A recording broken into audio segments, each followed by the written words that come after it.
आज कुछ ऐसा बनाती हूँ जिसके लिए अलग से सब्जी भी ना बनानी पड़े और घर वाले भी बहुत खुश होके खा लें।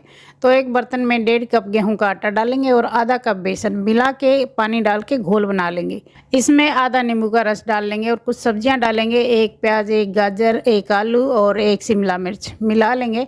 कुछ बेसिक मसाले डालेंगे, नमक मिर्च स्वाद अनुसार, थोड़ी सी हल्दी, थोड़ा धनिया पाउडर और थोड़ा हरा धनिया डाल के मिला लेंगे और इस तरह का बना लीजिए आप। लास्ट में 2 पिंच मीठा सोडा डाल लीजिए, तवे को गर्म करके चिकना कर लीजिए और 2 चम्मच भर के डाल के फैला लीजिए और कुछ सेकंड के लिए ढक दीजिए। 30-40 सेकंड बाद ये ऊपर से ड्राई हो जाएगा, पलट दीजिए, कुछ सेकंड और ढक दीजिए और इसी तरह पलट पलट के सेक लीजिए। बड़ा ही टेस्टी और हेल्दी नाश्ता बन के तैयार।